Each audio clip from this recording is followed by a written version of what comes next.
Hey guys, and welcome back to another episode of Techie Entertainment, where today I will be explaining how I actually built this, and it really is pretty simple, but I'm gonna take it apart, and you guys can also see that I have an overhead camera, so it means you guys can see what I'm doing.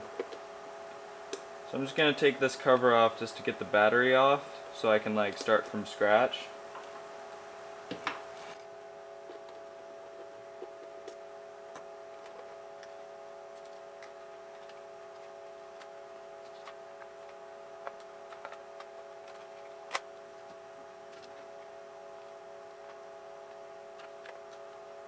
Just unhook the battery. This is the battery that came from a laptop. It's my R31 IBM ThinkPad, and this is the battery that used to go inside of this camera, but it's completely dead, and I doubt that I'd ever be able to find a replacement. It's also lead acid, so that's going to be another reason to be hard to find.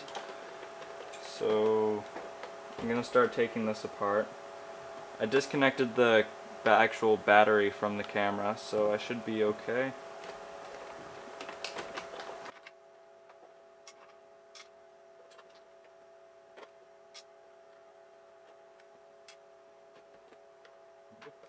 This thing's the biggest thing open.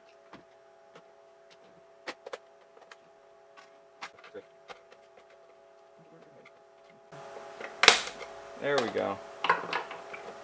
Alright, so take that off, and voila, we're in.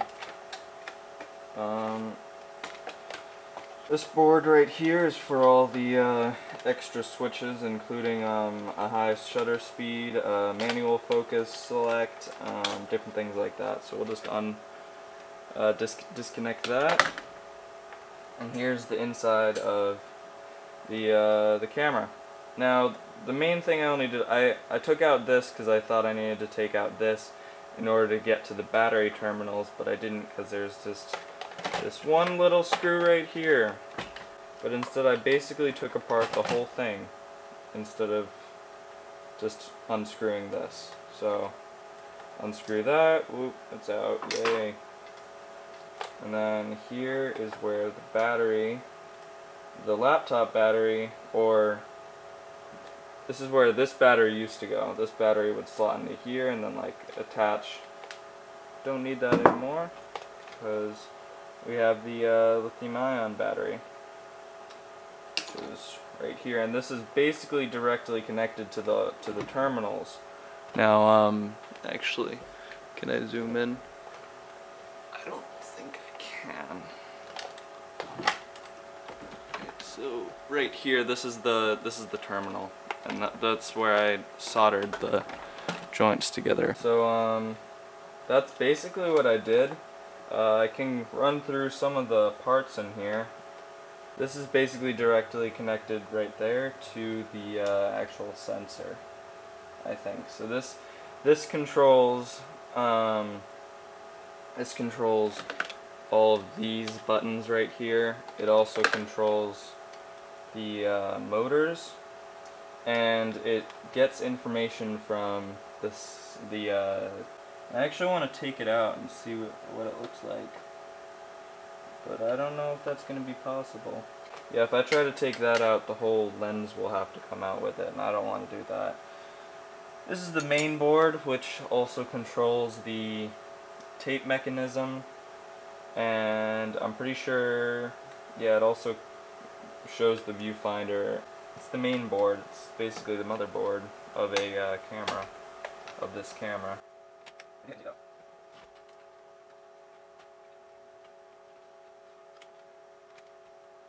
So it's kind of I don't actually like this whole thing, but I'm sorry.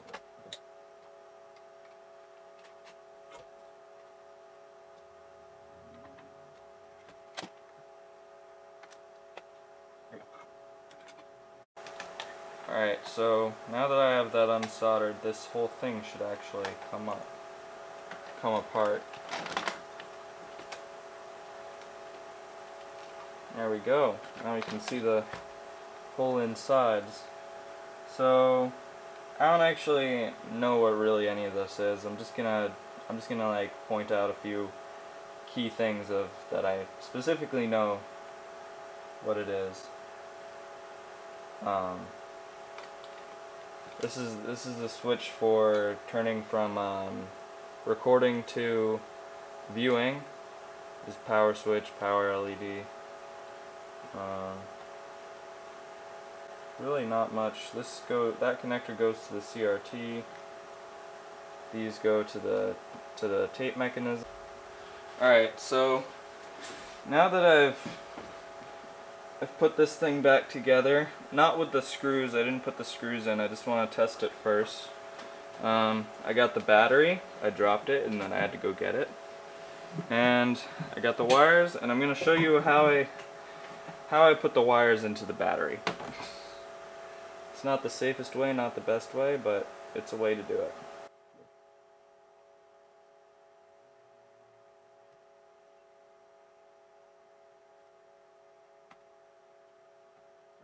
In there. That's in there, and I heard something come from the camera, so I think it's working. Alright, so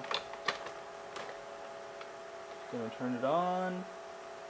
Do we get a view? Yes, we do, and we get a viewfinder. So, and autofocus is working. So yeah, I think we're good. And actually, I'm gonna just disconnect this because that is not very safe. So yeah, that's basically how I made this, and then I taped it up and stuff. Put a actual VHS tape inside of there, and yeah, it worked. Still works.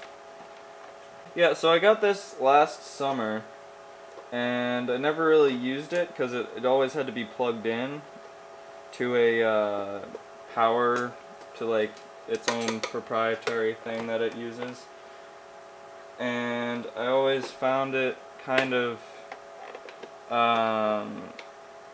like I'd rather use a different camera, because I have a different VHS-C camera which is compacted, but it still will be like about the same quality. It also has a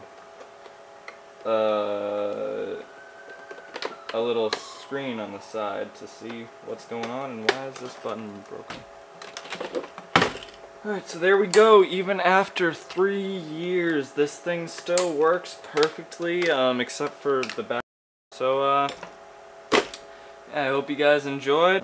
Be sure to like, subscribe, and goodbye.